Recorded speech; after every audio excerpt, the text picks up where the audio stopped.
This is just between us. The number one podcast in the world.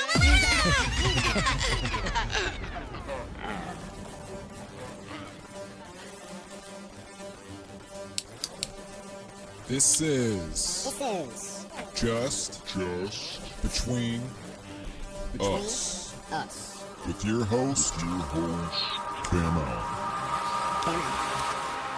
That is right. My name is Chris, and this is Just Between Us, and it has been entirely too long since I have had a chance to get on and do this. You could probably hear me there lighting a cigarette in the intro because I'm a dirty, evil, nasty smoker. I have just so much stuff that's been piling up. I wasn't actually ready to come back again. It's been about 6 months since I've been at this desk ready to record a show. Took a little, what do the professors call it? A sabbatical, I guess you could say. And I wasn't quite ready, but there's been several times over the last several months where stuff's going on. And it's like, I gotta get it out, but I've been able to put it off. Today was the day. Could not put it off any longer. I have zero preparation ready despite all of this time. I've been doing a lot of things in the background, but I haven't been preparing the first show back yet. So we are just winging it today. I talked about a lot, obviously, before we left, that we were going through changes. There's been a lot of ups and downs over the last year and a half. I feel like I've had this conversation with you guys, I don't know, a dozen times. Probably in the last dozen episodes, to be honest. When Tim and I first started the show, almost 2 years ago now, it was just supposed to be a show about our conversations. We talked about all sorts of stuff, our day-to-day lives, news stuff, anything and everything. And because of the election, particularly the ever-changing news cycle, and we had so much stuff going on, it kind of just became a news show, and we got away from what we wanted to do more into what we felt we needed to do. And then, as you know, Tim hasn't been on the show at all in over a year now. I've been trying to line up guests and do all this stuff, and we have a lot of that ready to go. We were going to start doing that at the end of last year, and then I decided to take a little bit more time off. I had some personal stuff going on at home, and it wasn't a good time to restart everything. We were actually supposed to be restarting with a new name, but like I said, I just decided today that I was going to record a show. And so rather than try and get that all done at once to get this out, I just decided to stick with what's there now so I can record this and put it out, and we'll make the official transition here soon. But I want to get away from doing this news stuff every day. Ironically, today we're going to be talking about the news. I think what I'm going to try to do is keep the news stuff to, we're going to try to do at minimum one show a week. I'm going to try to get you guys more. We were trying to do every day for a while, and until we get some help, it's not going to happen. But I'm going to try to keep it to, I would like to do 2 shows a week, and I'm going to try to keep the news stuff to no more than once, and another show on some other things. There's all sorts of stuff that, I think is missing, or at least not as prevalent out there in the podcast world, that I would like to cover and do. So that's what I'm going to do. We're just going to talk about whatever it is I feel like talking about, to be honest. But today is about news, and there is quite a bit going on. I was going to talk about some of the other stuff, but I'm going to let that go for now because I don't have a coherent, I'm already rambling at this point. I don't really have a coherent outline for what we're going to do. Just know that I'm going to try to step away from the news a little bit more.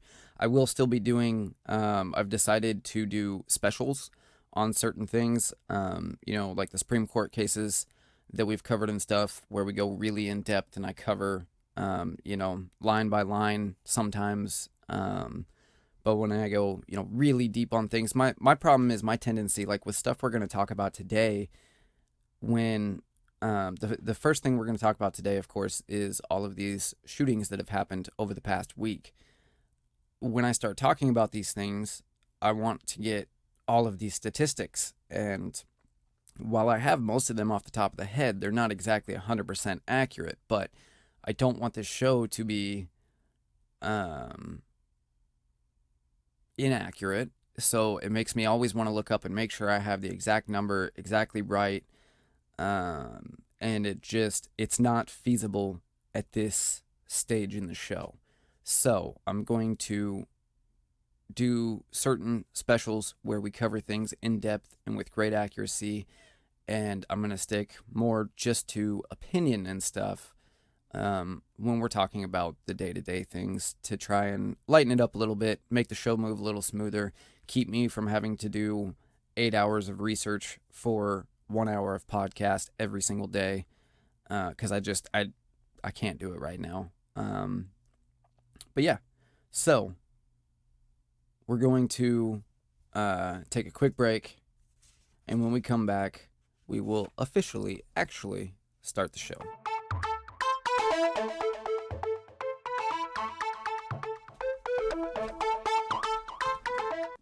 All right, so there has been 5 mass shootings, I believe, is the current toll over the last week. Several in California, one in Iowa, and one in Washington, I believe. Last I heard, the death toll, I believe, is 24 across all of those. This started with a shooting in a park in California. And I'm not entirely sure exactly how they all broke out. Everything kind of happened, relatively close together. And so the news has been all over the place. But I'm going to go ahead and read a quick story here from CNN that'll just kind of get everybody up to speed if you're not already. And then we're going to get into what I want to talk about these shootings. Because once again, as we know with every one of these mass shootings, the media goes into hyper adrenaline mode, and Democrat politicians start working on passing gun restricting legislation. I will say it has been interesting, and I have 2 articles here that we're going to discuss where there has been some attention by the mainstream media brought to the fact that California has the strictest gun laws, or close to the strictest gun laws in the country. Washington has some pretty strict gun laws. In fact, they just recently passed a new battery not too long ago. I believe we talked about it on the show before we left, but I'm not positive that we were able to get to that. But Iowa, I don't believe is necessarily in that strictest category, but it was interesting to me to see that there was at least some acknowledgement of that in the mainstream media. It's kind of hard to ignore, but they usually do ignore it, right? So let's go ahead and read this quick CNN article here that will bring us up to date on the latest across all of the shootings, and then we'll jump into the rest of that. So, from CNN, a series of shootings in 3 states has made for a heart-wrenching several days, leaving 24 dead as more cities join a growing list of American communities scarred by gun violence. Only in America do we see this kind of carnage, this kind of chaos, this kind of disruption to communities and lives, and confidence and sense of safety and belonging, California Governor Gavin Newsom said Tuesday, after his state suffered 3 mass shootings in about 44 hours. 40 mass shootings have been recorded in the U.S. so far in 2023.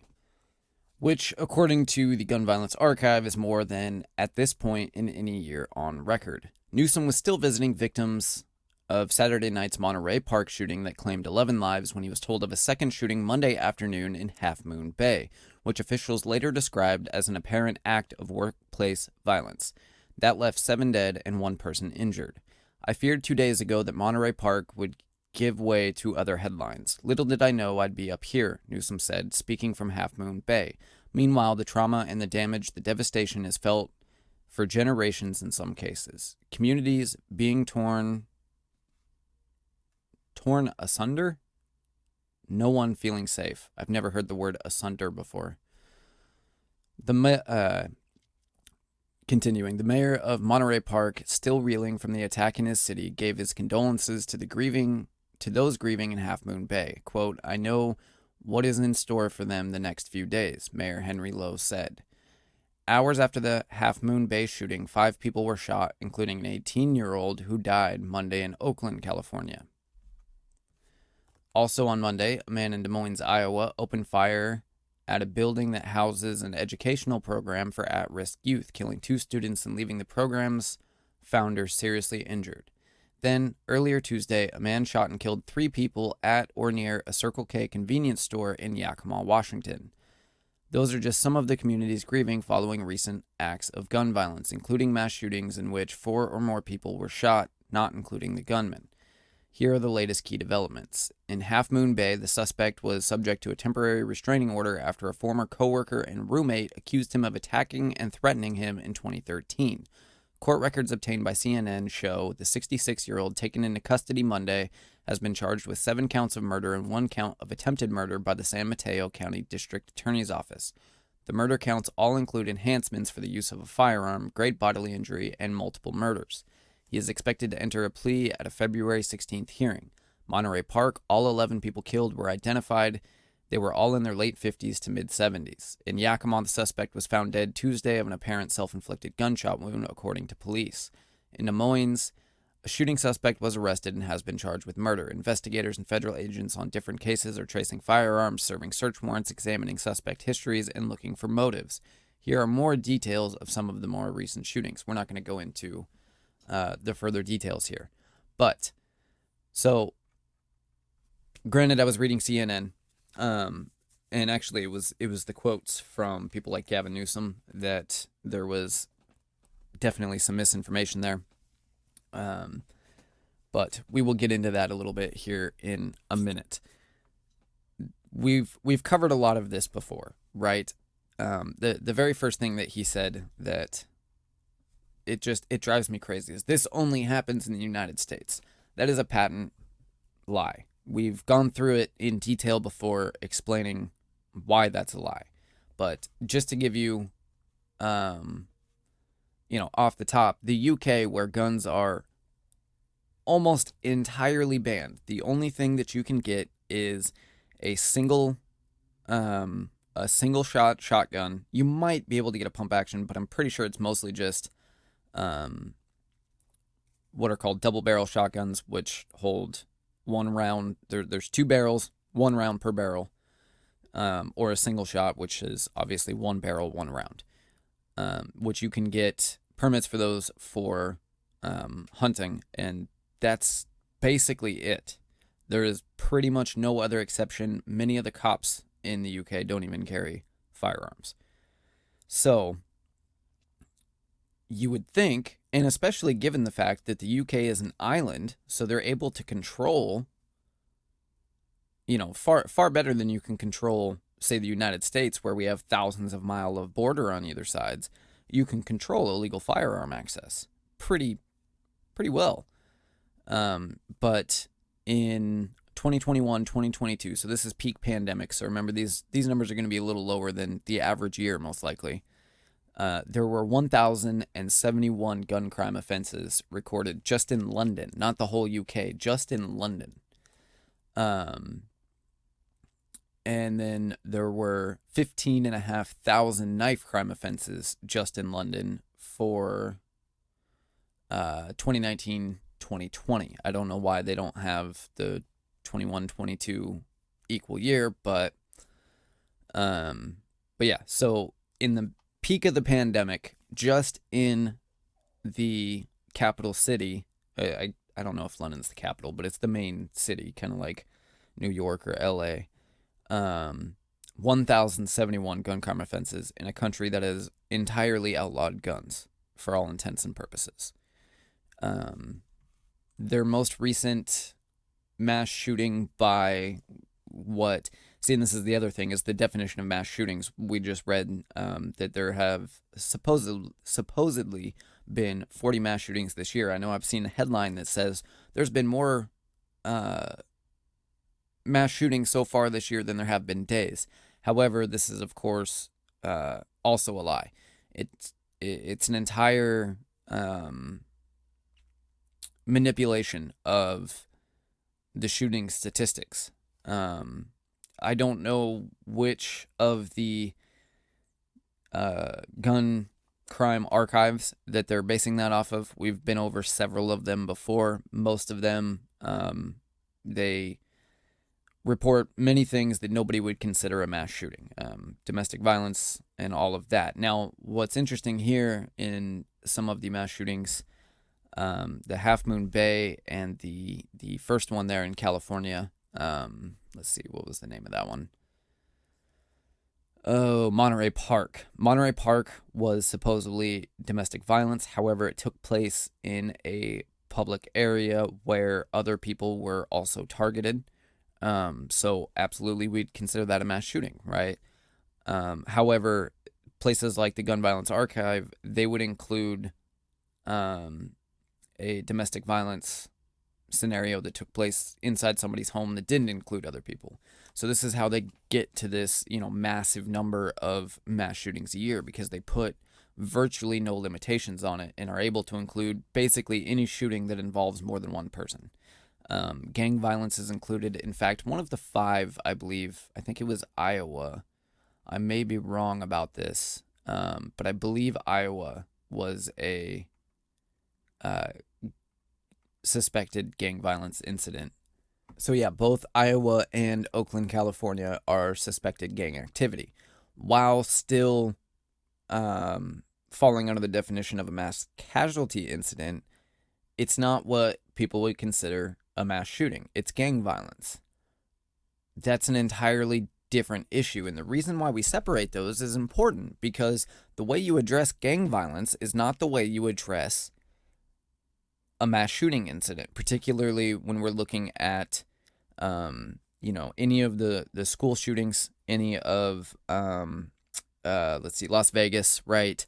Those types of mass shootings, as well as Monterey Park and Half Moon Bay, sort of. It did take place at a workplace, so it's kind of a public place, but it was an incident of workplace violence. The way to look at these things is different.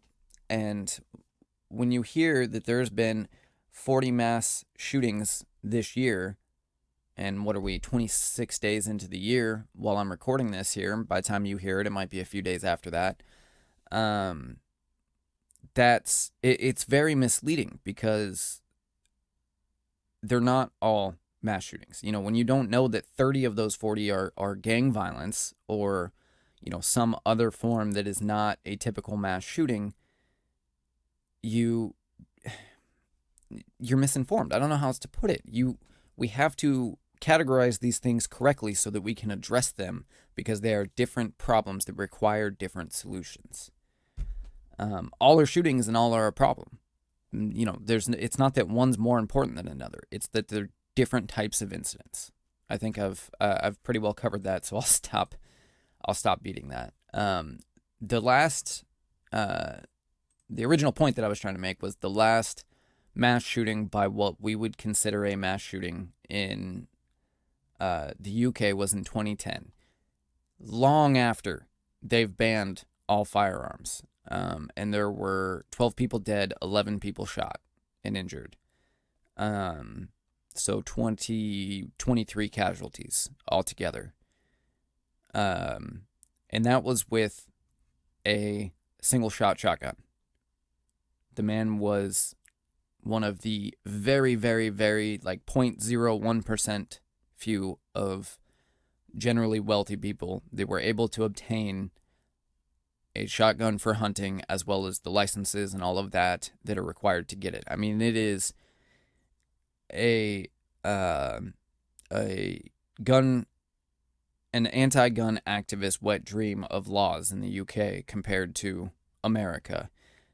This guy jumped through all of those hoops and was still able to murder 23 people. That's important to note.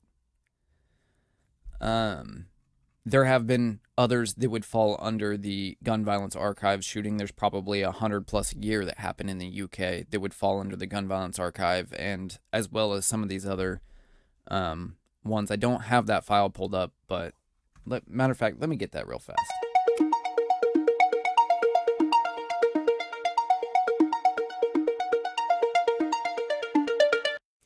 Okay, I wanted to grab this because I think it's important to make sure that this information is out there, like we've talked about. The Gun Violence Archive. So remember, we covered this table from RAND.org that shows the differences in how mass shootings are calculated according to different sources. The Gun Violence Archive is the second worst among all of them. So in, let's see, I think this is 2019, I believe most of these are. They recorded, 2019.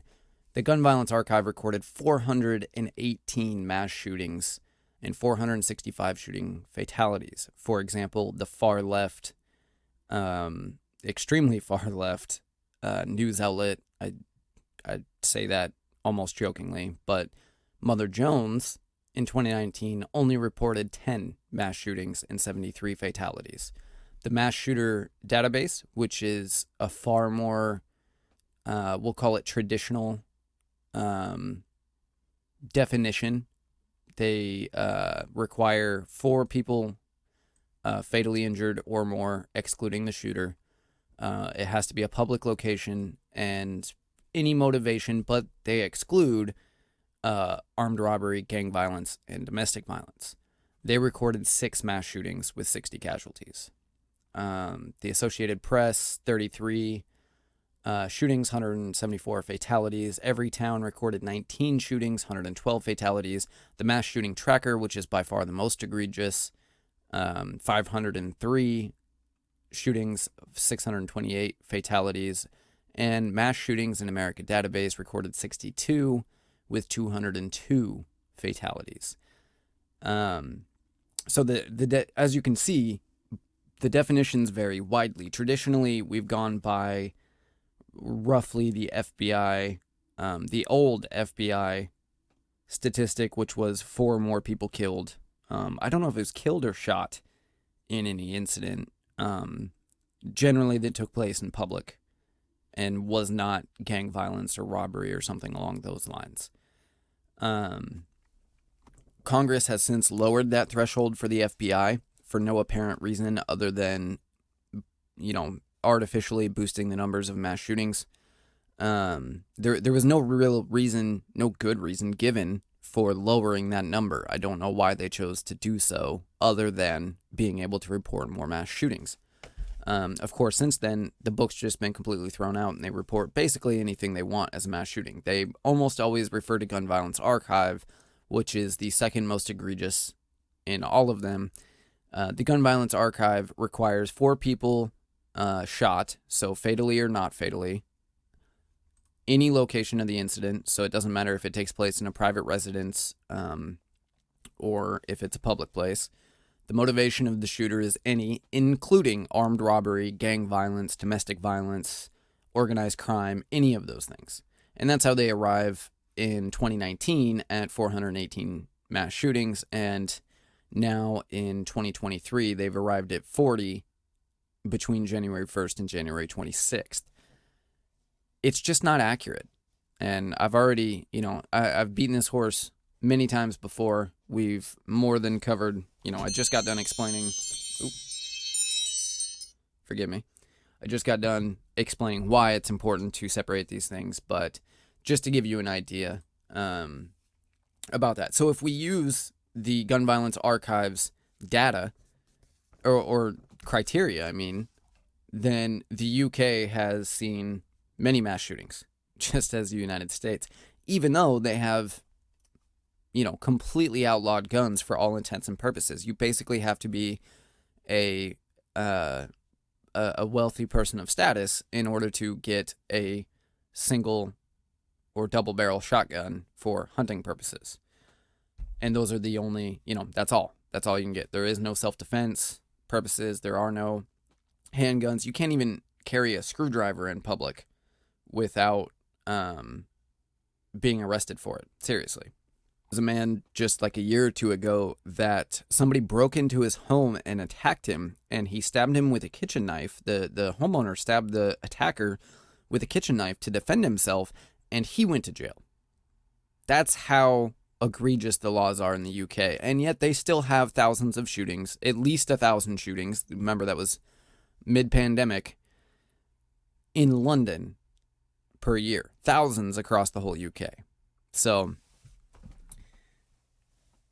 the idea, and of course this is what we're getting into here, the idea that laws that target the guns and law-abiding gun owners will solve anything is simply not true. California, one of the strictest states in the country for owning guns. Assault rifles are essentially banned. While you can still technically buy an AR-15, it is not any longer a recognizable AR-15. It can only be single shot. It cannot have a removable magazine. It can't have more than 5 rounds, I believe. It can't have a buttstock and a pistol grip, an adjustable buttstock, and a pistol grip, and all of these other silly things that actually have nothing to do with anything. But they have a magazine capacity limit. The article we're going to read here in a second will go through the rules that they do have. They have, I believe they have a gun registry as well, despite the fact that's unconstitutional. It is either the most or the second most behind New York regulated state as far as gun laws go in the country. I believe they're actually the number one now, ever since the New York v. Buren case that overturned New York's all-out handgun ban. California is considered a shall-issue state for concealed carry permits. However, they don't issue any. There was a court ruling that was supposed to overturn that, and then they hurried up and changed something, and as far as I understand, they still do not issue CCW permits. There are a handful of people, again, if you're, a wealthy person of status, if you're private security or a police officer, you can get a CCW permit essentially, but virtually nobody can get a concealed carry permit in California. I believe there are also a few people that got them, a long time ago that have been able to maintain them, but that's it. And of course, we know, looking at statistics, people who have concealed carry permits are statistically less likely to commit crime than police officers. They are the safest population, quote unquote, in the whole country. So, what caught my attention here was this ABC News article that, believe it or not, is titled, "Experts Explain Why California is Still Rife with Gun Violence Despite Some of the Most Stringent Gun Laws in the Country." Here's what's interesting about that. I originally saw this article on my phone from Apple's, news thing where they channel you some news. And the original title was "Why California Still Has High Gun Violence Despite Strict Firearm Laws." So listen to these two titles again. Originally, "Why California Still Has High Gun Violence Despite Strict Firearm Laws." They changed that to "Experts Explain Why California is Still Rife with Gun Violence Despite Some of the Most Stringent Gun Laws in the Country." It's a small change, but it matters. I just wanted to point that out. Nonetheless, I am shocked to see them even write this article. because we point this out, we being the gun community, the pro-gun community, point this stuff out constantly, that all of these laws that they are trying to pass have been enacted in several places, such as California, and make virtually no difference in crime statistics. Now, in some places, you might see lower gun crime, but you certainly don't see lower violent crime. And at the end of the day, does it matter if less people are shot if more people are stabbed? It's just not a reasonable trade-off. I don't know how else to put it. You might say, oh, well, someone's more likely to survive a stabbing than a gunshot wound. I'm not entirely sure that you could bear that out statistically, but some of the largest mass casualty events in world history are stabbings. There's no point in trading one violent crime for another violent crime, especially when it requires taking away a law-abiding citizen's right to self-defense. Ironically, the U.S. government, in the definitions of rules of engagement for military soldiers in Iraq and Afghanistan, outline the fact that self-defense is universally recognized as inherent, which our Constitution recognizes and used to be universally recognized in the United States. However, this has been argued against heavily. I thought it was kind of funny to notice that our U.S. government outlines that in, for our troops, but many facets of our government try to skirt that recognition when it comes to civilians. It's either universally recognized as inherent or it's not. We also know, we've gone through... See how much more noise I can make. We've gone through many times, the fact that the Second Amendment absolutely gives civilians the right to own firearms, own military-grade firearms, and frankly own arms larger than that. The Supreme Court has thus far recognized that that's what the Constitution says, at least as far as arms that you can carry, essentially is how they defined it, because of the term right to bear arms. Therefore, you, at the very least, have the right to have arms that you can quote-unquote bear or carry. They did not say that it's limited to that, but they did not recognize it any further in any court cases up until now. Perhaps older ones, but not in any of the recent ones like D.C. versus Heller and New York v. Buren.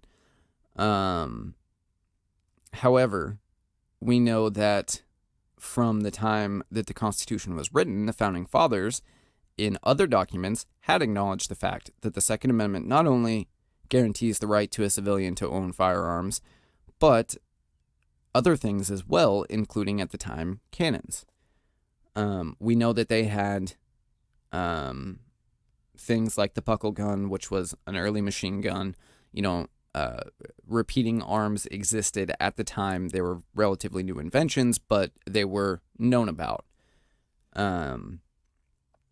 So we know that, they were aware of that fact. And the thing is, when people try to argue, oh, they couldn't foresee the firearms that we have now and yada yada, it's irrelevant because they weren't concerned with the level of firepower. They were concerned with, and they've said, it's well documented that civilians need to have access to the same arms that the military does. There is an argument to be made that the Founding Fathers' intent also included things like tanks and fighter jets and anything that the military could get their hands on. Now, you still have to remember, a civilian's got to have the money to be able to buy one of those things, which virtually none do at the cost these things are. But there is an argument to be made that's pretty clear that that's what the Second Amendment includes. However, we're going to stick with firearms for now because that's all that's relevant. The point is, you cannot stop these shootings by taking away people's ability to defend themselves against these shootings. Many times, mass shootings and mass casualty events are stopped or prevented altogether by armed civilians. The CDC estimates that there are between 500,000 and 2.5 million self-defense uses of firearms per year. This is opposed to it averages around a little over 30,000 gun deaths per year, half of which, or about 16,000, are suicide. So that means there's roughly 16,000 homicides, police shootings, accidental shootings. Granted, both police and accidental are a very small amount. Homicide is the larger portion of that, roughly 15,000 remaining shootings altogether. That is an impeccable difference. While we wish there were zero homicides and accidental and police shootings, deaths by firearms, it's just as important to note the 500,000 to 2.5 million self-defense uses of firearms. Just before these shootings, there was a video clip that was going around of, I believe in Texas, a robbery that very easily could have turned into a mass casualty event. Guy was robbing looked like a fast food joint or something along those lines. He was walking around, pointing the gun at everybody in there. A concealed carrier that was at that restaurant, you could tell from the very moment the guy walked in with the gun, he recognized what was going on, and he was waiting for his right moment to make his move. He shot and killed the person robbing the store. And while the person robbing the store had not shot anybody yet, that doesn't mean that he wasn't going to kill everybody in there who's seen his face. That very easily could have been a prevented mass shooting for all we know. But nobody wants to lean on that. There was a lot of people that wanted to see that man go to jail because and don't get me wrong, he took it too far, but he shot the man several times after he went down. So he fired, 3-4 times maybe, and the assailant went down, and then he shot him another 2 or 3 times after that. While I don't think that you should do that, once the person, you should fire until the subject is down. However, once they're down, you don't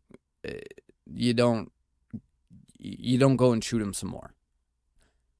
But you also cannot, this man feared for his life and the life of everybody else in there. The adrenaline going through him at that moment, you can't, you can't compare it to normal logical thought. Unless you've been in a situation like that, you cannot understand how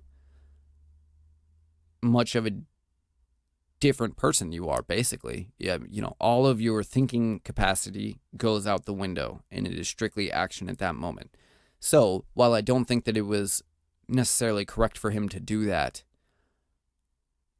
I don't think that he deserves punishment for it. At least not, it may be some level of punishment, but nothing severe. Because while it wasn't the right thing to do, it wasn't like a logical decision he necessarily made. If he says otherwise, then okay, but I doubt it.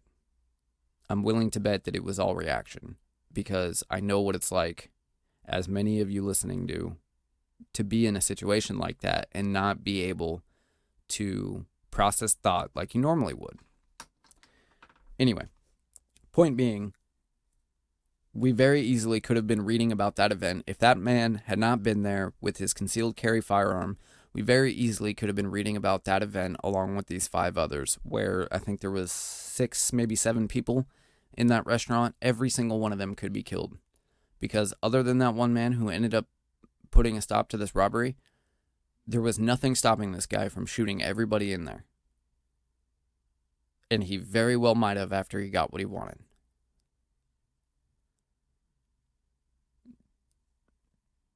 I'm just going to leave it at that. So, let's go ahead and read, now that I've ranted for 20 minutes on this, let's go ahead and read what the experts explain why California is still rife with gun violence despite some of the most stringent gun laws in the country.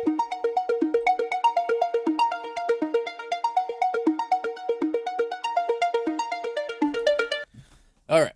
Even the state with some of the strictest gun laws can't keep gun violence away from its borders. By the way, I think I said this was USA Today. This is a ABC News article. Anyway, California has some of the most stringent gun laws in the country, many of which were enacted in response to several of the violent mass shootings in recent years. But that hasn't stopped a wave of mass shootings from plaguing the state in the first few weeks of 2023. On Monday, at least 7 people were killed in Half Moon Bay, California, just south of San Francisco, after a suspect opened fire on 2 farms in a rural town, according to officials. Hours after the shooting in Half Moon Bay, 1 person died and 7 were injured in Oakland, just east of San Francisco, across San Francisco Bay. A shooting that occurred on Saturday night at the dance studio in Monterey Park, a suburb of Los Angeles, claimed the lives of 11 people and injured 9 more. The status quo, even with increasingly severe gun regulations, is not working, Los Angeles County Sheriff Robert Luna told reporters on Sunday evening in response to the Monterey Park shooting. Quote, California is known for having strict gun laws, but it is not surprising that guns are prevalent in the state, Matthew Lang, a professor of economics at the University of California, Riverside, who has studied firearm sales, told ABC News. These are the current gun laws in California. California has led the way for gun safety regulations, California Governor Gavin Newsom told reporters on Tuesday in response to the recent shootings. Every Town for Gun Safety ranks California as number 1 in the country for gun law strength, as well as the 8th lowest rate of gun deaths and 6th lowest rate of gun ownership. This will be important to note here in just a second. In 1989, California passed the Robert E. Roos Assault Weapons Control Act following the killings of 5 school children at the Cleveland Elementary School in Stockton that year. The law was the nation's first ban on, quote, assault weapons, then a new classification of firearms. I'm going to interject here again. It might have been a new, quote, unquote, classification, but it certainly wasn't, AR-type weapons certainly were not new. They date back to World War II, so, a lot of people argue over the term assault weapon. Technically, they're not assault weapons because they don't have select fire, yada, yada. I don't really care what you call them. You can call them whatever you want. They do need to go into some sort of category. Modern sporting rifle is the technical term. That is what they are marketed as. That is what they are, is a modern sporting rifle. There's no real distinction between them and other semi-automatic rifles, other than shape, really. But as far as functionality wise, but you want to call them assault rifles, fine. While it irks me a little bit, like people that call magazines clips, as long as you know what it is, then fine.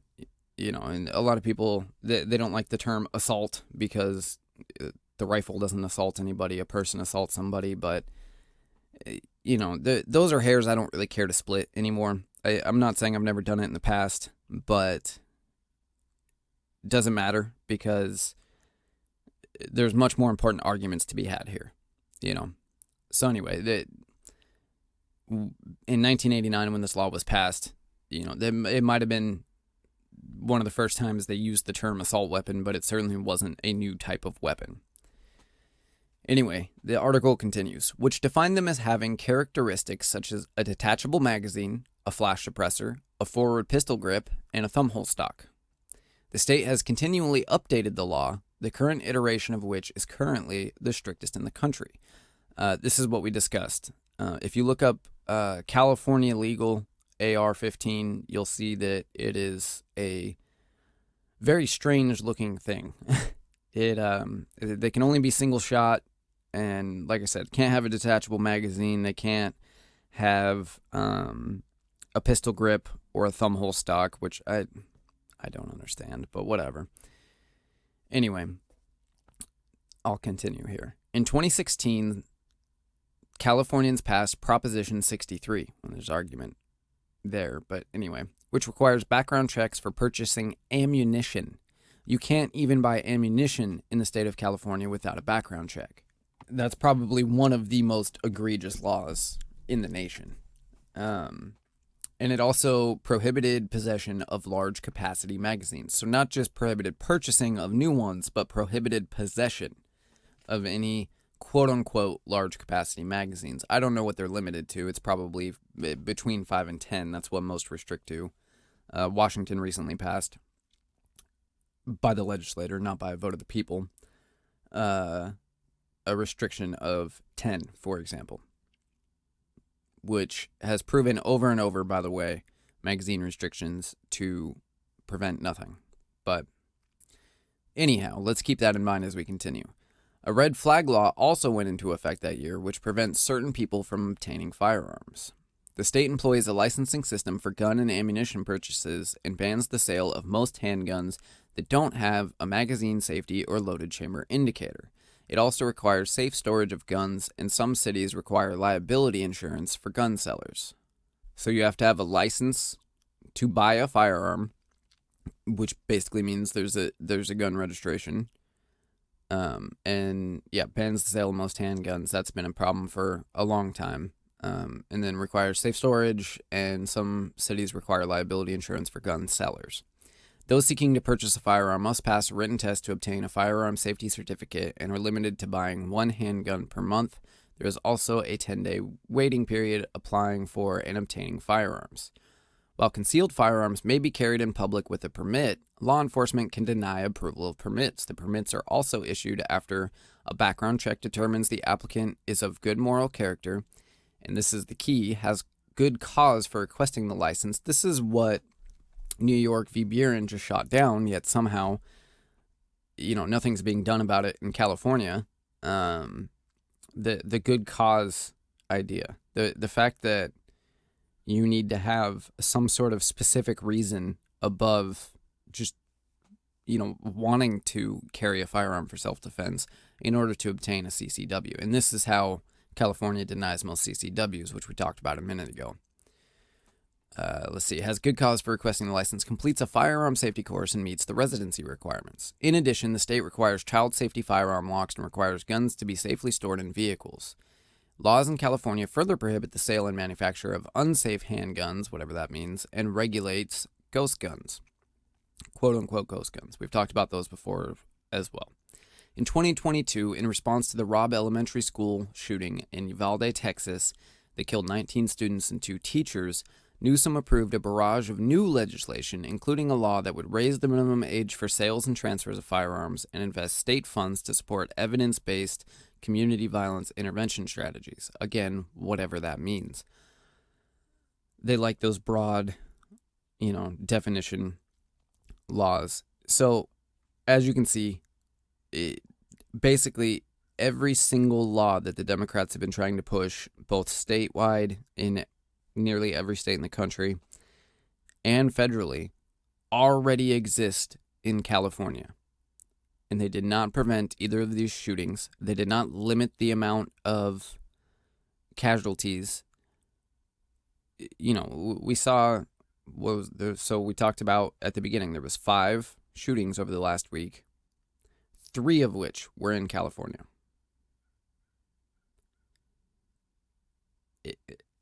What did these laws do besides prevent many law-abiding citizens the ability to defend themselves and to their constitutional rights? See, you don't even need a reason to own a firearm. You have a constitutional right to have them, whether or not, whatever the reason. Even if you just want to have them for sport, you don't need a reason.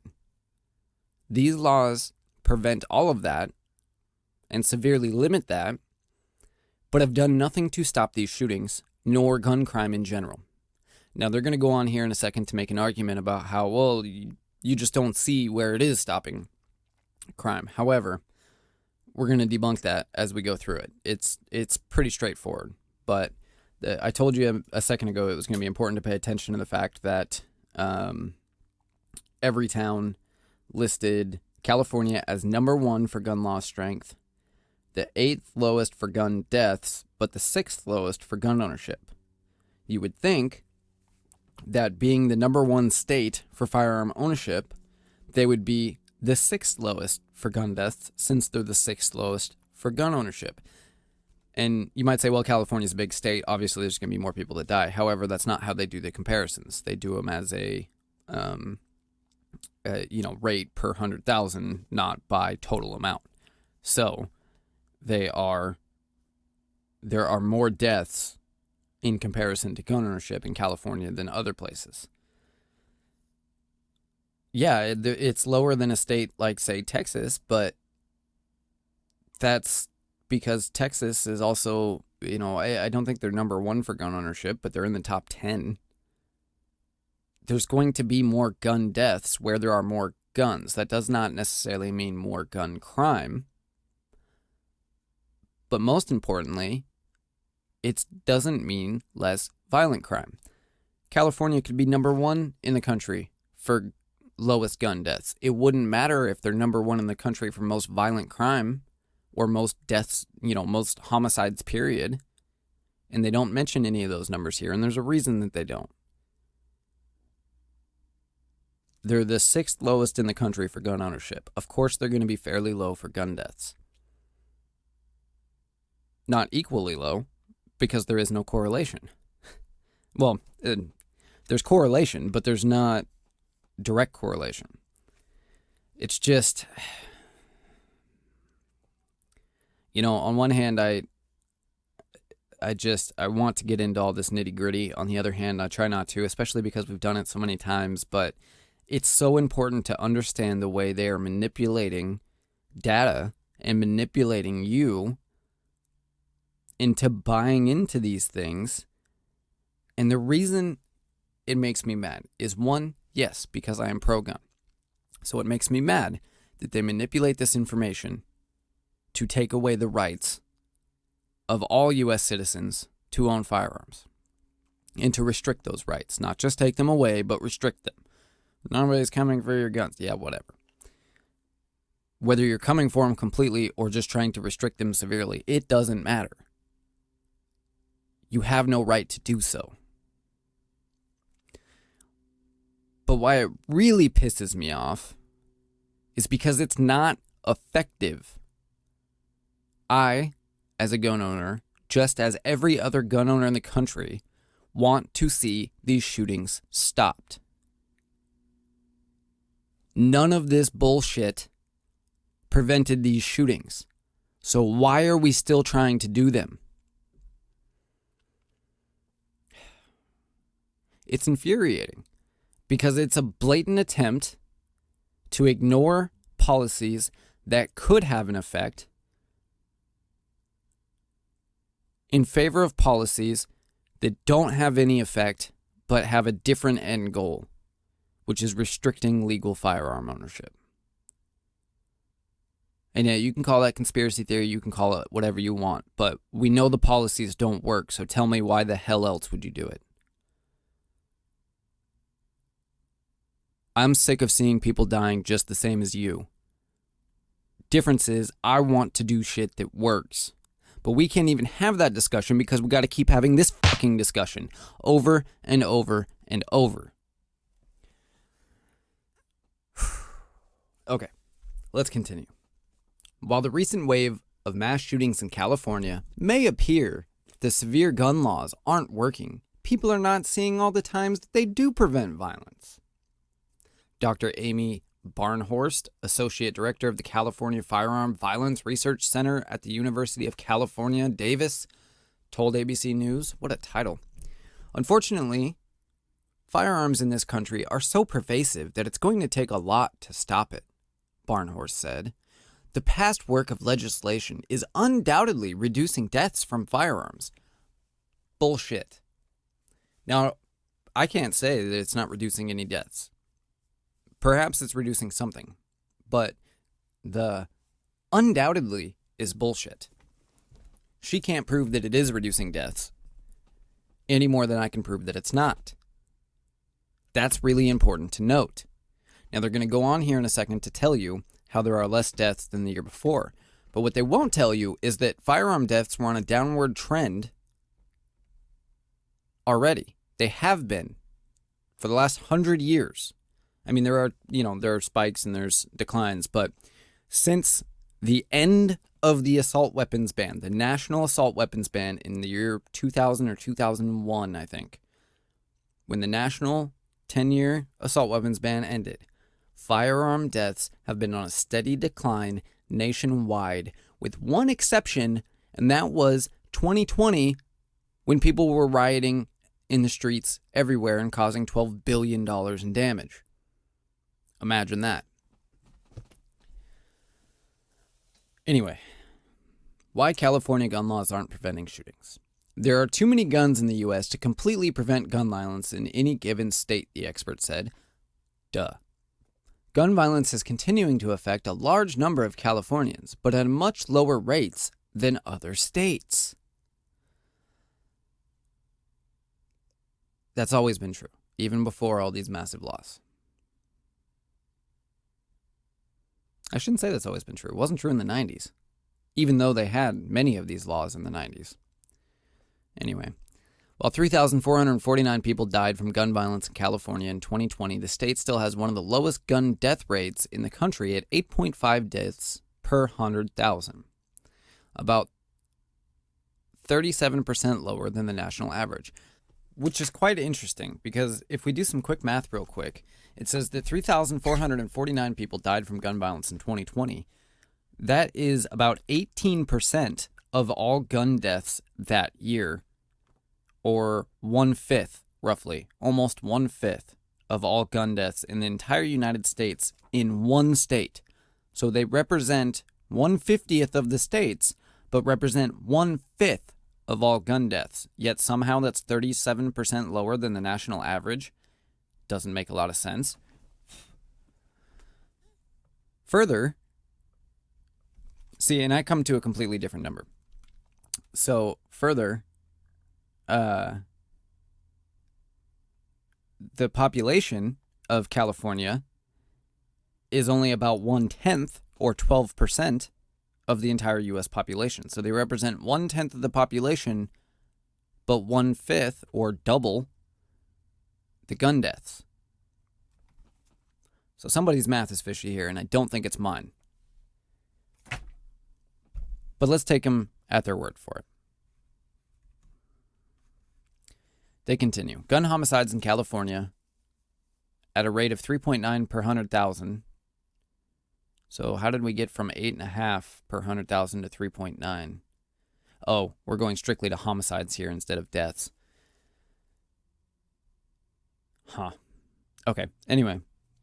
At a rate of 3.9 per 100,000 people is much lower than Texas's rate of 6.1 per 100,000 people, figures from Everytown shows. Now, remember, they're using figures from Everytown, which is an anti-gun group. So they have every reason to manipulate the data as much as possible in their favor. And yes, I might have every reason to manipulate the data as much in my favor as possible. However, I've given you, like I said, not going to do this every episode anymore. But we have gone through this in great detail in other episodes. And I have given you every source and every bit of information that I use to come to the numbers that I use so that you can check up on me.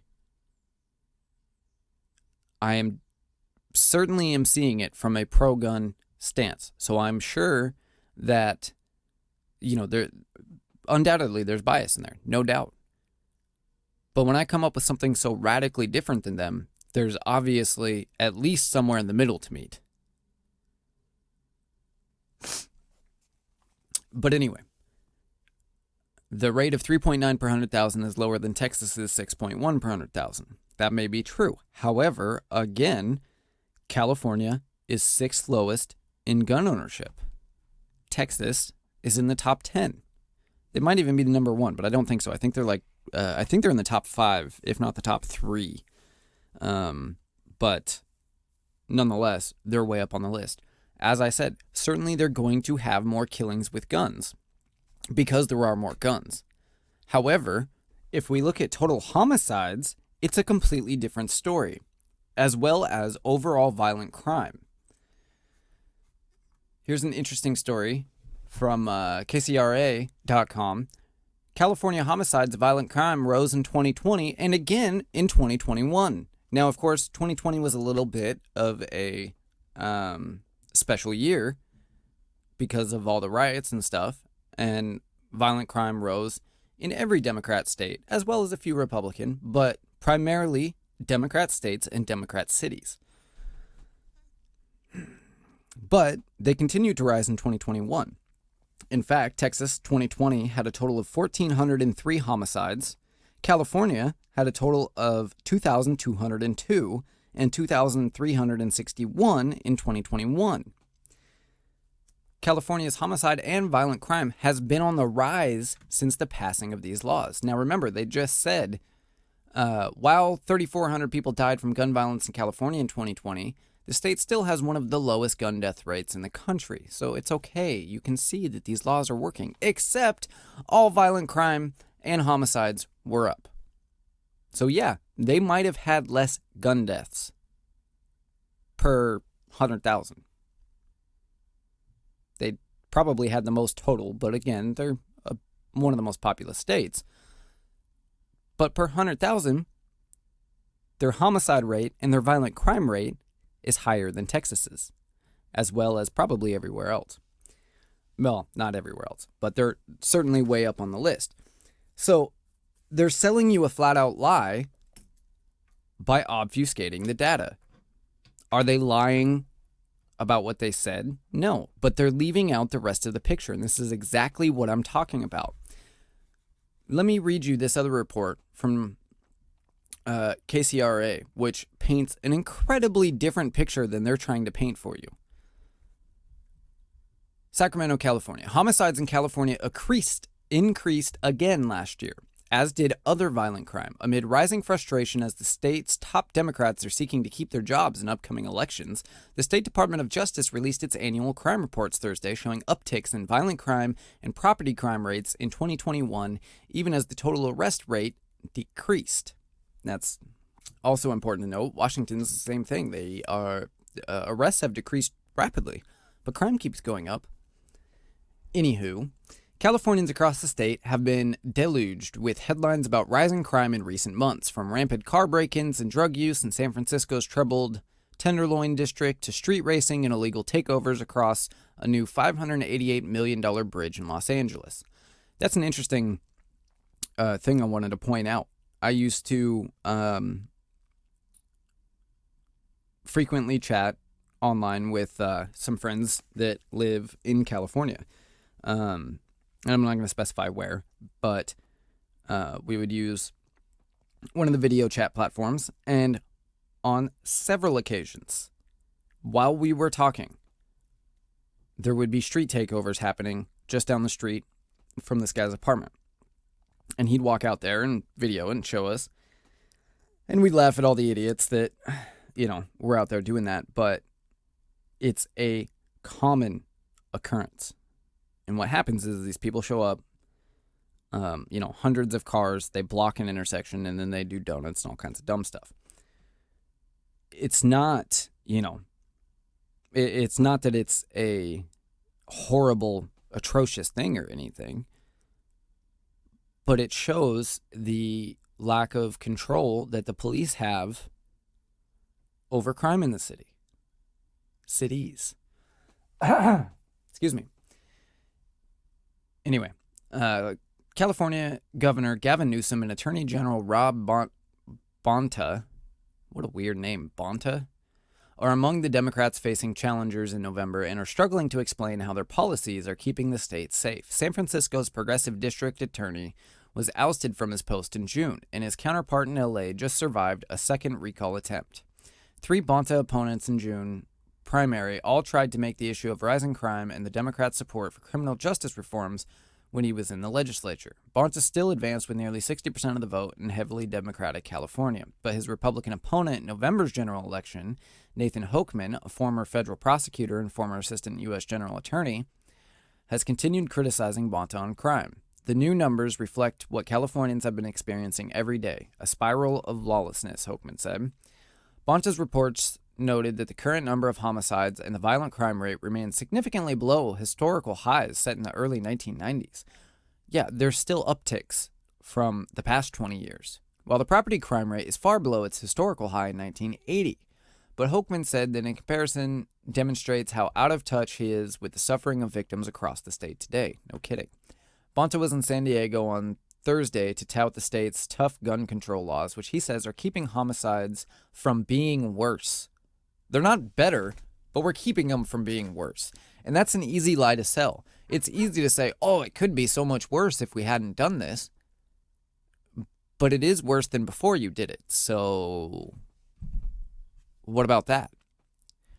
Anyway, he goes on to say, we all know the gun violence epidemic plaguing communities across our nation is sickening and it's unacceptable, Bonta said, without addressing the increase in homicides and violent crime in his office reports. He added, you are less likely to get shot and killed in California than in Texas, than in Florida, than in nearly every other state in the nation because of our common sense gun laws.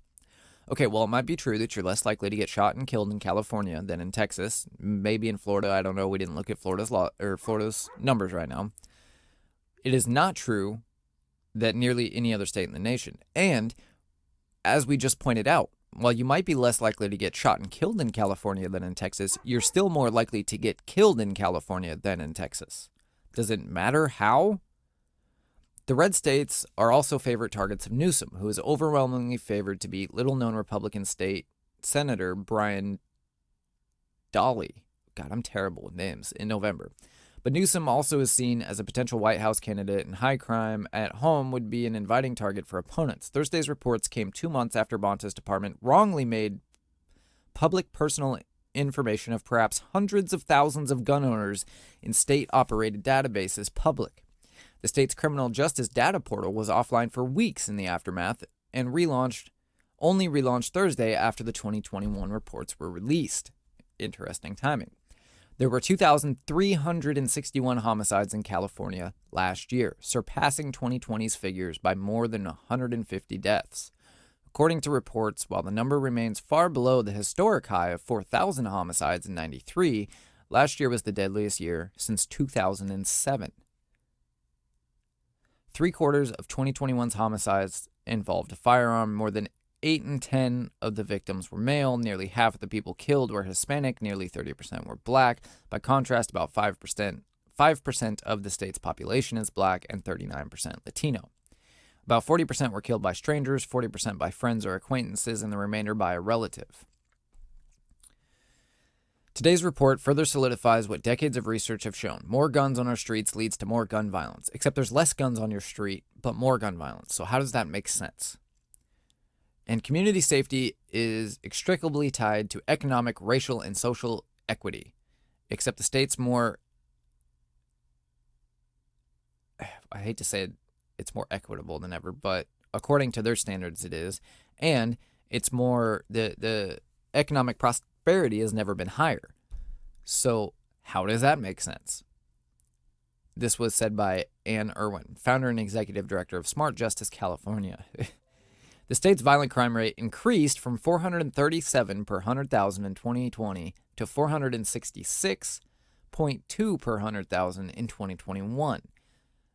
The property crime rate ticked up 3% in 2021 after hitting a historic low in 2020. Meanwhile, the total arrest rate decreased from 2,812 per 100,000 in 2020 to 2,606 per 100,000 in 2021.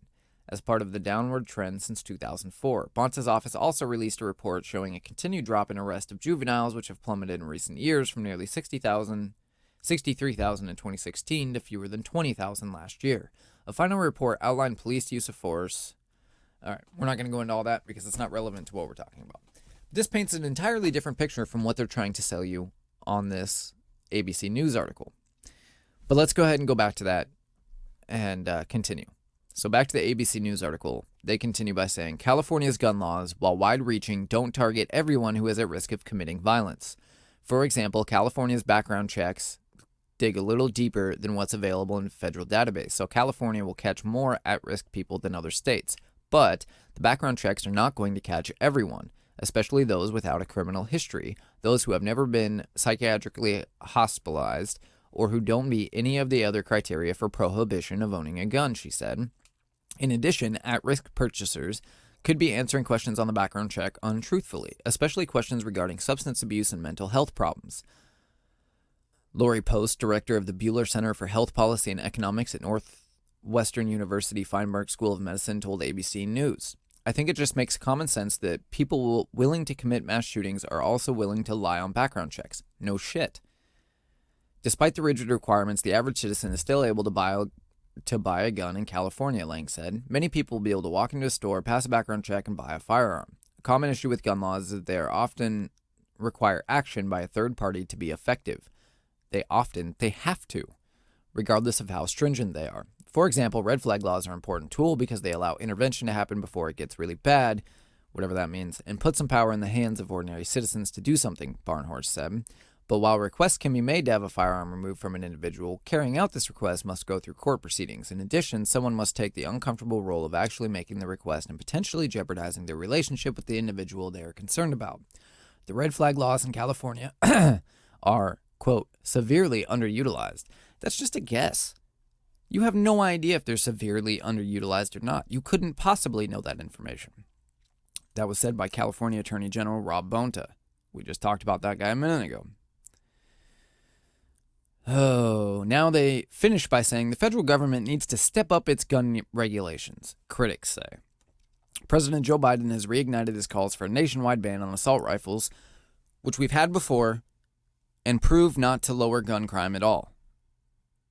Gun crime went down after the lifting of the federal assault weapon ban. California has an assault weapon ban and a magazine limit, and you have to have a background check just to purchase ammunition.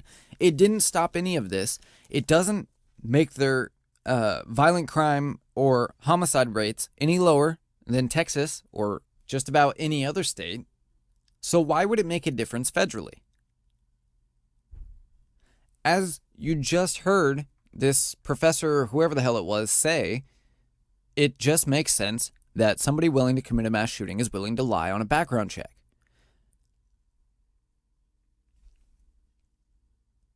Why?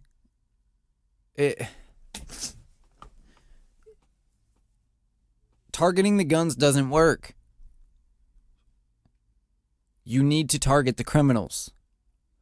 And it's just a rule of nature that you cannot prevent crime. You can only arrest somebody after they commit a crime. You cannot arrest them before. And that's my problem with certain red flag laws like California's. Well, in general, I don't have a particular issue with necessarily all red flag laws. I certainly have a problem with California's, where just anybody for any reason can tell a court to take away your guns, and then they take away your guns, and then you can have a court case on whether or not you can have them back. That's unconstitutional, and it's not right. Anyway, I'm not even going to continue with this. There's no reason to go on. You get the gist. Calling for a federal assault weapons ban, there's absolutely no evidence anywhere that it will have any effect. That hasn't stopped Dianne Feinstein and Richard Blumenthal and Chris Murphy from introducing yet another assault weapons ban to Congress and a minimum purchase age of 21, which violates the rights of anybody 18 to 21 who also are adults to own a firearm. If this is what you want to do, is raise the age, then you have to raise the age to become an adult. You cannot say somebody is an adult with their full faculties at the age of 18, but say they can't have all of their rights, particularly the right to own a firearm, until they're 21. They're either an adult at 18 and have all of their rights, or they're an adult at 21 and have all of the rights. You can't have it both ways. I don't see how, there's no evidence that the law would help anyway. But regardless, people got on Twitter, on the JBU Twitter page, I had made a comment about, what's the guy that got arrested in Romania? He's the big guy on the internet. God, I can't remember his name. Andrew Tate. When he got arrested in Romania on suspicion of sex trafficking charges and I believe holding somebody against their will, I made a very simple, common sense, and what used to be universally agreed upon statement, which was, he's innocent until proven guilty. Oh boy, did I get the backlash. People acted like I was defending Tate or cared about him in any way, shape, or form. I really don't know that much about the guy. I know a little bit more now because of this endless number of conversations I had. But I wasn't defending the guy. I don't know the guy. And if he did sex traffic people, then fuck him. We've talked about stuff like this many times. I have absolutely no sympathy for anybody that commits crimes like that. All I said was, he's innocent until proven guilty. That's it. And it's the same idea here. You cannot punish everybody else for the crimes of somebody else. That's not how it works. If we want to prevent crime, it starts with people. People are who commit crimes, be it gun crimes, mass shootings, robberies, anything else, gangs. What's ended or drastically reduced gang crime in the country, which was a pervasive problem in the 80s and 90s? It wasn't laws. They may have had some small impact here or there, but it was education, and it was opportunity.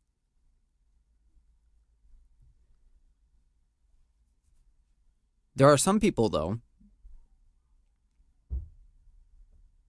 that commit crimes, particularly people that commit these mass shootings, that there really is no intervention that you can do.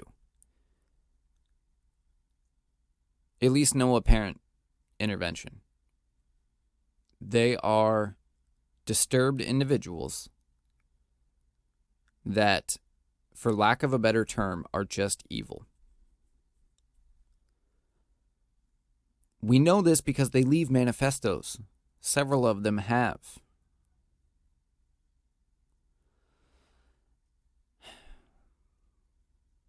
It's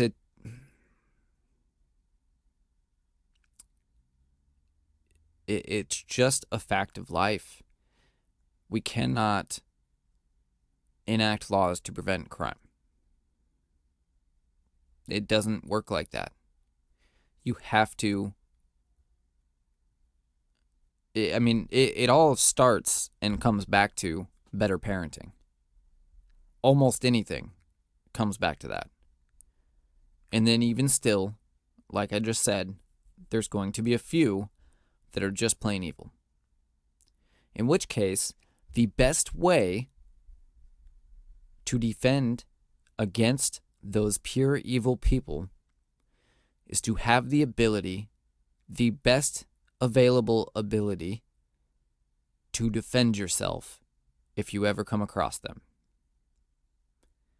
And that, as of now, and as has been for the last 100+ years, is a firearm. They love to talk about these quote-unquote common sense gun control measures, which the average person thinks of as background checks, maybe red flag laws, things like that. Not knowing that we already have those things universally in all 50 states. You have to pass a background check.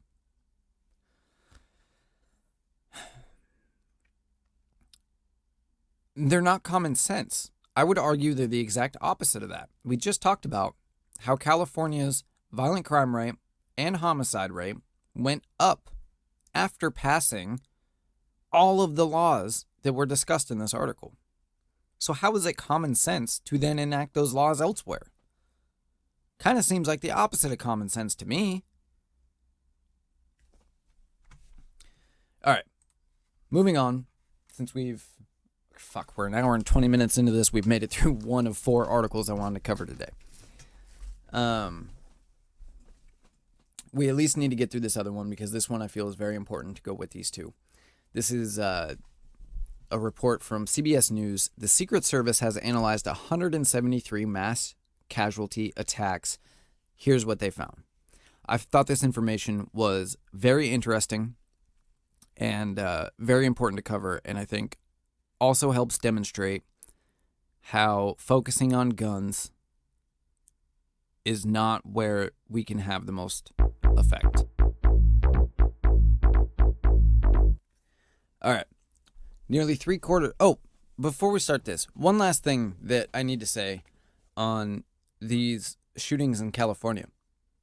None of them, to the best of my knowledge and to what's been reported thus far, none of them involved assault weapons. They were all, I believe, handguns. None of them involved assault weapons. No AR-15s. No AK-47s. No high-capacity magazines. Handguns. So why did we introduce an assault weapons ban again?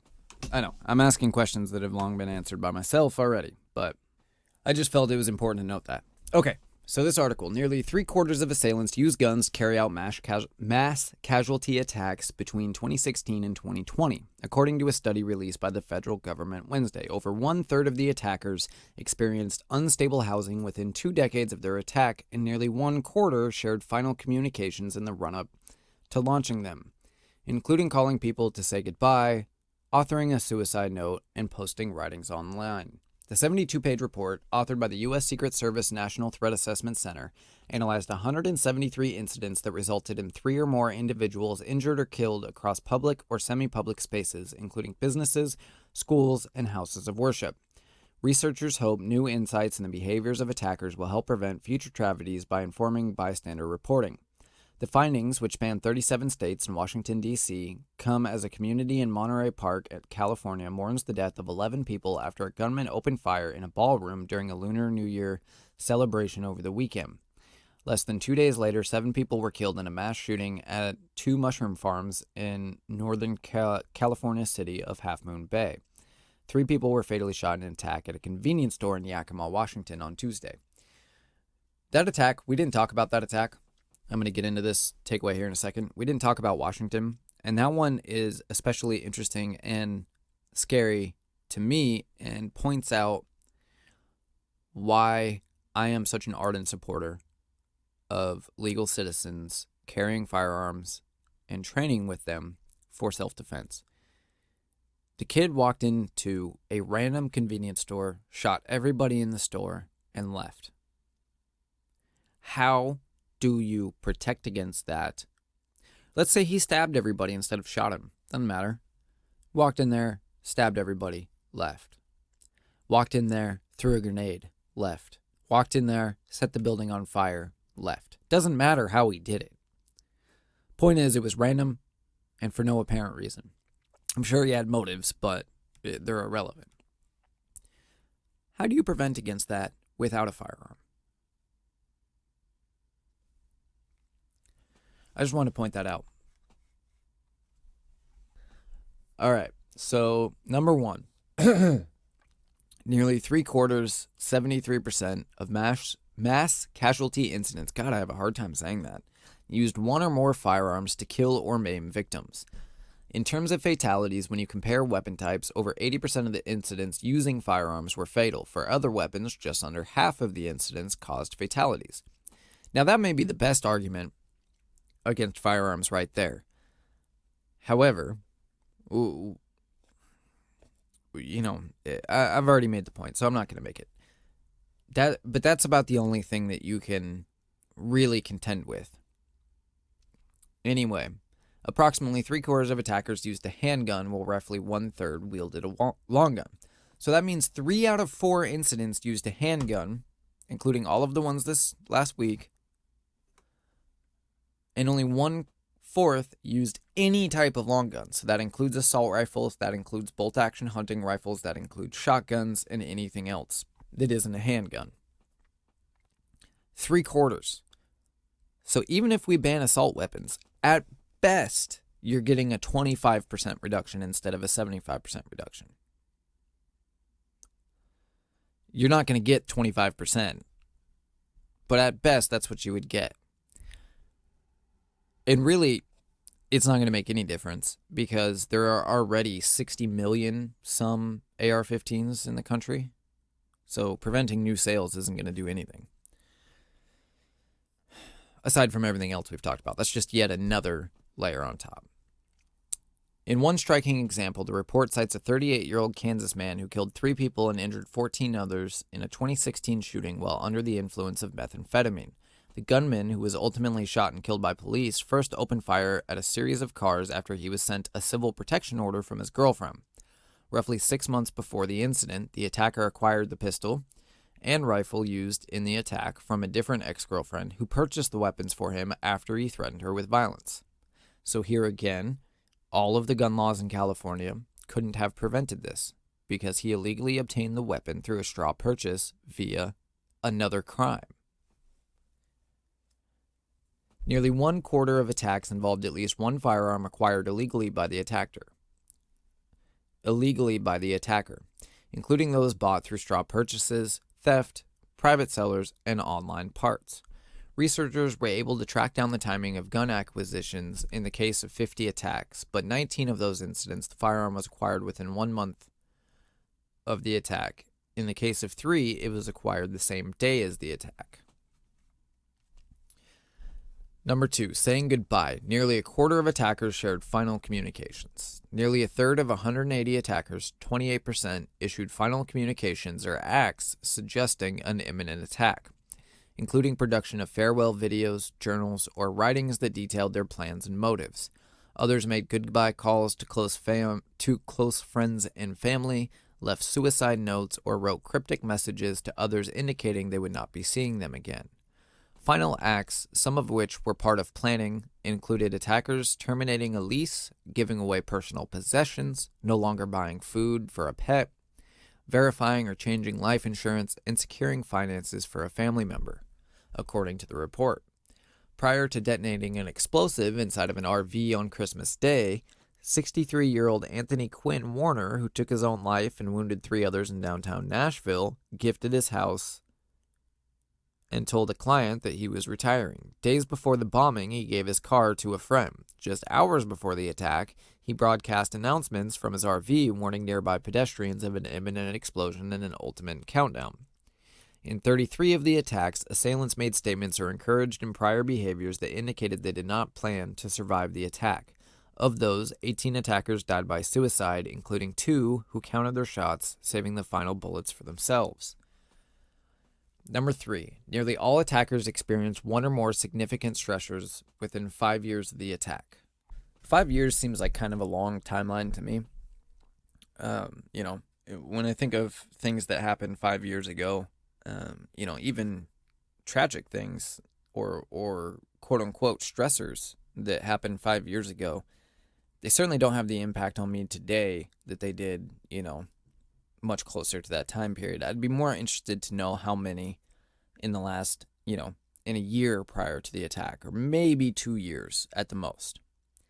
5 years to me, it seems like a little bit broad of a net, but nonetheless, roughly 93% of attackers dealt with personal issues ranging from health problems to divorce, domestic abuse, car accidents, school expulsions, disciplinary actions at work, and cyberbullying, among a slew of other challenges. For 139 attackers, 77%, the stressors occurred within 1 year of the mass casualty incident. There we go. That, to me, is a much more significant number. 77% within a year. That, to me, shows some correlation. Within 5 years, I don't necessarily see correlation unless they made, some very long-term plans, which generally the type of people that commit crimes don't make long-term plans. Also, interestingly, 72% of the attackers specifically experienced a financial stressor sometime prior to the attack. Now, this next one is even more odd to me. Of the 180 attackers analyzed, researchers found 39% had experienced unstable housing within 20 years of the attack. First of all, what difference does unstable housing make if it happened a year before the attack, but they have since found stable housing? To me, that doesn't seem like a correlation. Let alone 20 years ago, they were homeless, but for the last 19, they haven't been. Why would you go back 20 years? And even still, it was only 39%, but 17% were experiencing homelessness at the time of the attack. Now that, much more relevant, in my opinion. So you had 17 who were experiencing at the time of the attack.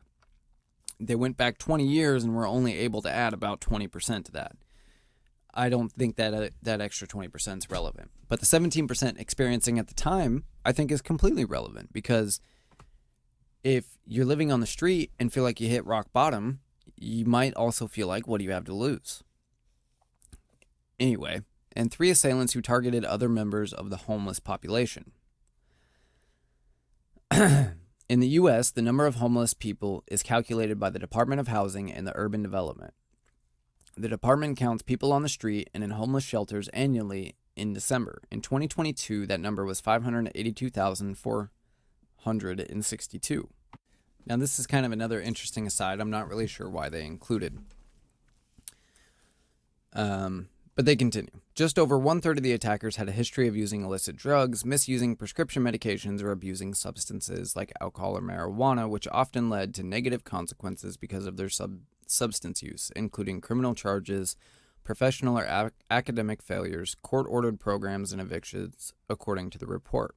According to the Substance Abuse and Mental Health Services Administration, 61.2 million people nationwide, ages 12 or older, 22% of the U.S. population, use illicit drugs in the past year, and 9.2 million people misused opioids. I'm not really sure what this has to do with anything, because we're talking about roughly 30% of attackers using illicit drugs, just like we were talking about 17 who were experiencing homelessness. That doesn't seem like a significant enough number to make it relevant to, what portion of the population.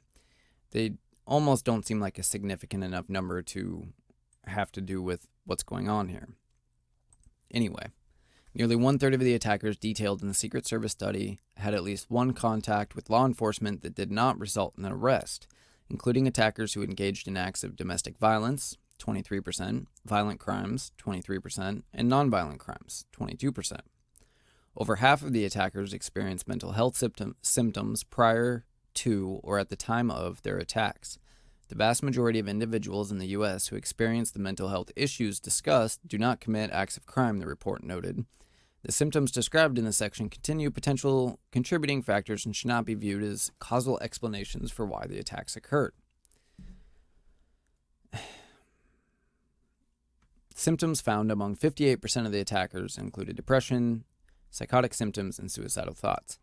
While I agree with their general statement above, 58% is far more substantial than the 30% and the 17% who had misused drugs or been homeless. Yet they only found it relevant to point out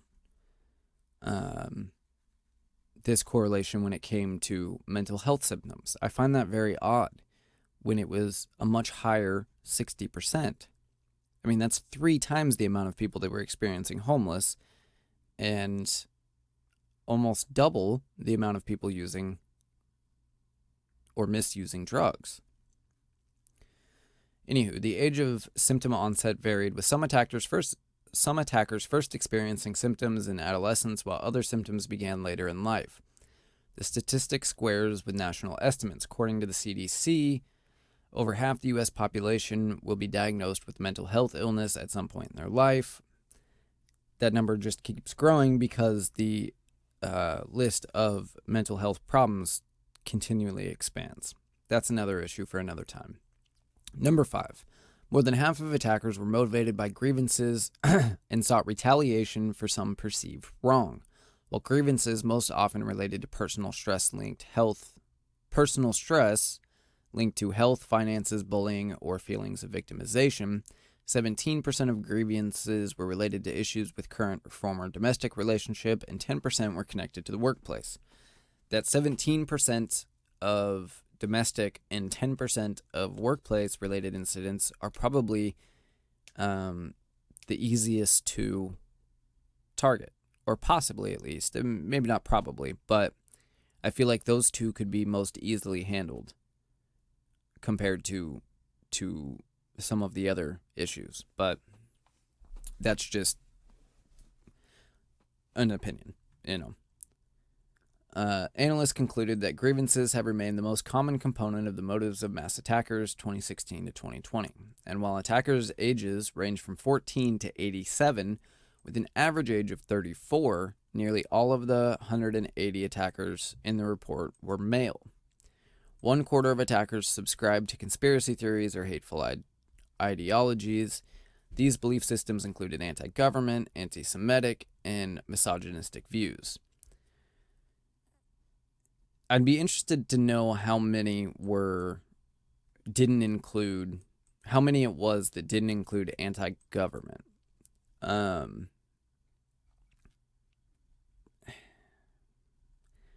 The reason for that is a big portion of the population is quote unquote anti-government. I mean, it depends. That's a really broad term. In general, our government is supposed to be anti-government. According to our founding documents, the founding fathers were anti-government. Doesn't mean that they were, I was going to say it doesn't mean they're opposed to the government, because they were opposed to the government, but there's a very wide range there, whereas there's very few people that are truly misogynistic or anti-Semitic or some other form of racist, right? Or bigoted. Regardless of what the mainstream media says, the portions of the population are pretty small. But it's interesting to know that only 1/4 of the attackers were motivated by these ideologies.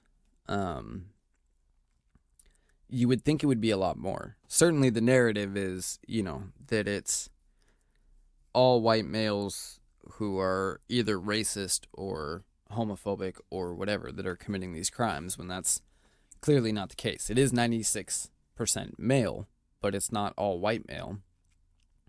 And, less than 25% held either anti-government, anti-Semitic, misogynistic, or other racist views.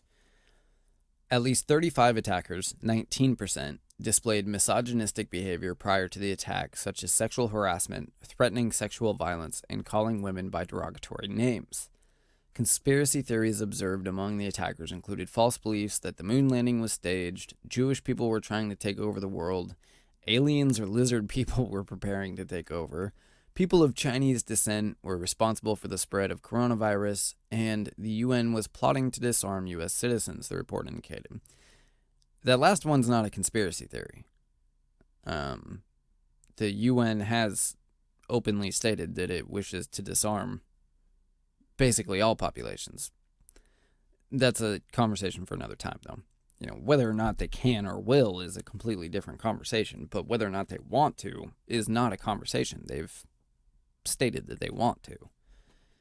Anywho, at least 6 attackers became radicalized in their beliefs through online engagement, though nearly 2/3 of the 180 attackers had an identified presence online, with some posting on blogs or social media. I'm surprised it's not 100%. Everybody has a presence online, so it's almost more interesting that 1/3 didn't have a presence at all online. Only 6 of the attackers became radicalized through online engagement, though. Again, that's another, that was a big narrative for a long time, was that these, right-wing social media sites like Parler were creating all of these mass shooters and stuff, when only 6 out of the 180 attackers that they identified supposedly were radicalized through online beliefs. Number 7, 3/4 of the attackers exhibited concerning behavior that caught the attention of family members, friends, neighbors, classmates, coworkers, and others. And this is the last one here on this list. Researchers determined that nearly 2/3 of the 180 attackers exhibited objectively concerning or prohibited behaviors or shared communications that were so concerning they should have been met with an immediate response. Of the attackers, nearly half, 49%, exhibited concerning behaviors, shared disturbing communications, and direct threats, including threats to harm others, threats of domestic violence, references to an impending attack, and talk of building or acquiring weapons, among other communications. The study revealed half of the attacks involved a business location, and the attacks often had a prior relationship with the business, either as a current or former employee or as a customer. Analysts stressed that members of the community should engage in proactive bystander reporting and urge businesses to consider established workplace violence prevention plans to identify, assess, and intervene with current employees, former employees, and customers who may pose a risk. Over 21,000 organizations, including schools, houses of worship, businesses, law enforcement agencies, and even sports leagues like the NBA and MLB, have signed up for virtual training issued by the Secret Service. According to Al-Athari, while Wednesday's report does not address this week's mass shootings, Al-Athari said the events impact her team in part because we study them day in, day out. Okay, so there's a lot of information there. Some of it I don't think is necessarily extremely relevant. Some of it definitely is. But I thought it was interesting to point out. There hasn't been a whole lot of studies on these things, so having this is interesting. I'm not sure that it certainly doesn't paint any sort of perfectly clear picture, but there's at least something there, right? Anyway, that's it as far as that goes. I had a couple other articles to cover today from my time off, but I will do that on the next episode, which will follow right after this one, because we've already gone for an hour and 41 minutes now. So with that, thank you very much for the few of you out there who listen to and support this podcast. I appreciate it very much. I'm very happy to be back doing it again. It's been a while. So hopefully you made it through the episode as I did. I promise soon there will be more guests. Hopefully very soon I will have a co-host again, so that we can make it a little more lively and not just my rantings. But for now, it is what it is. And we will work with what we can. But I don't think there's anything else that needs to be said on this subject. Like I said, we've talked about this so many times before. Gun control is not the answer. The biggest solution here starts at home. That's hands down the most important factor. Check in on your friends and your family and make sure that you are doing everything within your power with the people that you love and care about to look out for those that are struggling and to help out, in whatever way you can. I think that's all I have. So I'm going to go ahead and end it there. You can find us... Hang on here. I got to get the paper because it's been so long since I've done this. Send us an email, jbu@usa.com, rumble.com/user/justbetweenus, facebook.com/JBU show. Excuse me. Anchor.fm/JBU is where you can find all of the shows. And twitter.com /JBU_show. That is by far where we're most active, and you can catch us there more often than not. Anyway, with that, my name is Chris, and this has been, at least for now, just between us.